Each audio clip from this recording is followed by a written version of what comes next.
रामकृष्ण हरी मंडळी, आपल्या भक्ती चॅनलमध्ये तुम्हा सगळ्यांचं मनापासून खूप खूप स्वागत. उद्या शुक्रवार आहे आणि शुक्रवारच्या दिवशी अमावस्या आलेली आहे. संपूर्ण चैत्र महिनाभर आपण आपल्या कुलदेवीची काही ना काहीतरी सेवा केलीच असेल. आणि बघा, तसंही अमावस्येच्या दिवशी आपण माता लक्ष्मीची देखील पूजा करत असतो. त्याचबरोबर अमावस्या हा पितरांना समर्पित दिवस असतो. कारण अमावस्येच्या दिवशी असं म्हटलं जातं की आपले पित्र जे आहेत ते पृथ्वी तलावावर येत असतात आणि बघत असतात की आपण त्यांच्यासाठी काय करतो. ते अतृप्त असतात, त्यांना म्हणजे शांती मिळालेली नसते. म्हणून त्यांना शांती मिळण्यासाठी आपल्याला त्यांच्यासाठी काहीतरी करावं लागत असतं आणि त्यासाठी अमावस्या हा दिवस योग्य मानला जातो. दर अमावस्येला देखील आपण पितरांच्या नावाने दिवा लावतच असतो. पण त्याचबरोबर बघा, आता मी तुम्हाला असा एक उपाय सांगणार आहे, ज्या उपायाने तुमच्या घरामध्ये कटकटी होत असतील, वादविवाद होत असतील, नजर लागली असेल तर ते सगळं दूर होईल आणि तुमचे पित्र जे आहेत ते तृप्त होतील आणि तुम्हाला भरभरून आशीर्वाद देतील. आता बघा, आज रात्री अमावस्या लागणार आहे 8 नंतर आणि उद्या संध्याकाळी 5 नंतर संपणार आहे ती. तर उद्या जी आहे सूर्याच्या तिथीनुसार, उदय तिथीनुसार उद्या आपण अमावस्याही धरणार आहोत. तर बघा, तुम्हाला उपाय जो मी आता सांगणार आहे, हा उपाय तुम्हाला संध्याकाळी 6 ते अगदी रात्रीचे 12 वाजेपर्यंत तुम्ही हा उपाय करू शकता.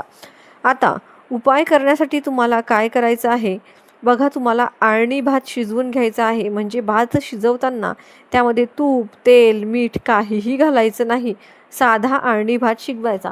आता तो भात वाटीभरच होईल एवढाच शिजवा. बघा, एखादा चमचा किंवा 2 चमचे तांदूळ घ्या. म्हणजे पोहे खायचा चमचा असतो ना, तो 1 चमचा घेतला तर वाटीभर भात आरामात शिजून जाईल. तर असा भात तुम्हाला शिजवायचा आहे. आणि काय करायचं आहे बघा, आता हा जो भात आहे ना, शिजल्यानंतर एक वाटी घ्या. बघा, आपण एक वाटी घेऊन त्याला पाणी लावून किंवा तेल नाही लावायचं, सॉरी, पाणी लावून घ्यायचं आहे आणि जो भात शिजलेला आहे तो त्या वाटीमध्ये दाबायचा आहे आणि आपण एका कागदावरती किंवा एका द्रोणमध्ये तो असा हे करायचा आहे. म्हणजे त्याचा असा गोळा दिसला पाहिजे असा तो. आपण बघा, आता पाहुणे वगैरे आले तर कसं आपण तो भात वाढतो, पण आपण वाटीला तेल लावतो, असा पालथा घालतो. तशाच पद्धतीने पाणी लावून वाटीला तो भात दाबून तुम्हाला असा त्याचा एक गोळा बनेल अशा पद्धतीने द्रोणावरती, पातळवाडीवरती किंवा पेपरवरती टाकायचा आहे. आता हा जो शिजलेला भात आहे यावरती तुम्हाला एक बिबा ठेवायचा आहे. बिबा कुठल्याही किराणा मालाच्या दुकानांमध्ये मिळून जाईल किंवा पूजा साहित्याच्या दुकानामध्ये सुद्धा मिळून जाईल. दुसरी गोष्ट म्हणजे तुम्हाला तुमच्या घरातलीच काळी जी मोहरी असते स्वयंपाकामधली, ती थोडीशी त्यावर टाकायची आहे आणि काळे तीळ टाकायचे आहेत आणि 1 चमचाभर दही टाकायचं आहे. आता बघा, हे संपूर्ण साहित्य आणि हा द्रोण उचलून तुम्हाला तुमच्या घराच्या जेवढ्याही रूम असतील किंवा घराचे 4ही कोपरे आतल्या बाजूने तुम्हाला तो भात जो आहे तो फिरवायचा आहे. फिरवताना माझ्या घरामधली सगळी नकारात्मकता दूर होत आहेत, माझ्या घरामधले सगळे दोष हे दूर होत आहेत. आपल्या मनामध्ये, आपल्या घरामध्ये आनंद राहावा हीच भावना असावी आणि हे सगळं सगळ्या कोपऱ्यांमध्ये फिरवल्यानंतर तो जो भात आहे तो तुम्हाला पाण्याच्या प्रवाहाच्या तिथे ठेवायचा आहे.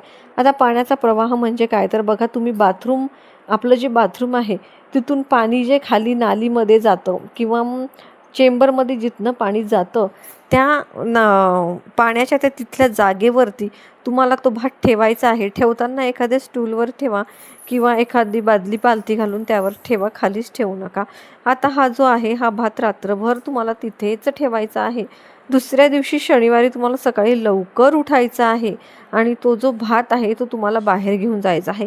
मात्र बाहेर घेऊन जाण्याआधी सोबतच एक मग्गाभर पाणी घेऊन जायचं बाहेर. आणि हा जो भात आहे बघा, तुम्ही कुठेही बाहेर जिथे पशु पक्षी किंवा कोणीही ते कीटकनाशक ते भात खाऊन गेल अशा ठिकाणी ठेवायचं आहे. मागे वळून बघायचं नाही आहे, पाय धुवून तुम्हाला घरात यायचं आहे.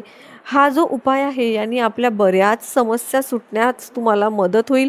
बघा, कसं असतं, आपण खूप प्रयत्न करत असतो पण आपल्याला हवं तसं यश मिळत नसतं. कष्टाशिवाय पर्याय नाही, पण त्या कष्टाचं फळही तितकंच मिळायला हवं.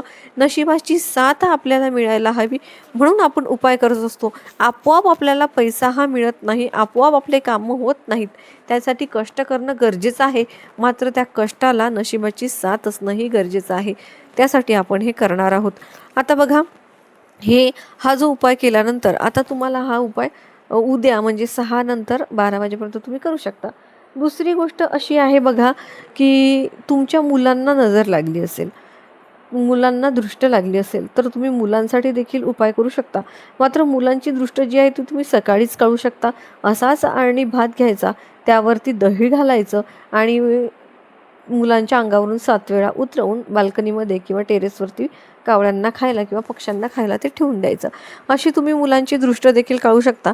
त्याचबरोबर बघा, आवर्जून सांगेन महिलांनो, एक पितरांच्या नावाने दुपारी 12 वाजता किंवा मग रात्री अंधार पडल्यानंतर एक दिवा आवर्जून लावा.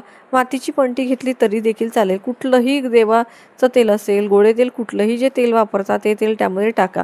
मात्र त्यामध्ये चिमूटभर काळे तीळ टाकायला विसरू नका. कापसाची वात लावा.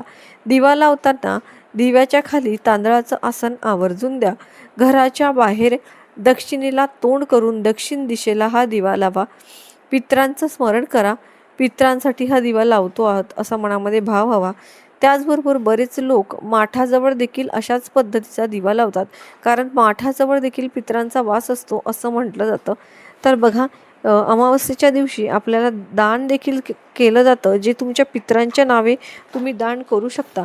तुमचे पितरांच्या नावे म्हणजे तुम्ही कपडे असतील किंवा मग चप्पल असेल, ऊन आहे, छत्री असेल, तुम्ही अशा काही गोष्टी ज्या आहेत उपयुक्त गरजेच्या लोकांना गोष्टी दान करू शकता. कारण या दिवशी आपल्या पितरांना आपण काहीतरी सेवा करत आहोत, आपण त्यांच्यासाठी काहीतरी केलं तर त्यांना नक्कीच शांतता मिळावी, आपले पितृ तृप्त व्हावेत आणि जर ते तृप्त झाले तरच ते आपल्याला आशीर्वाद देतील. त्यासाठी याच अमावस्येला नाही तर दर अमावस्येला देखील तुम्ही हे उपाय केले तर तुमच्या जीवनात नक्कीच चांगला बदल घडून येईल. व्हिडिओची माहिती जर तुम्हाला आवडली, व्हिडिओ जर तुम्हाला महत्त्वपूर्ण वाटला तर व्हिडिओला लाईक नक्की करा.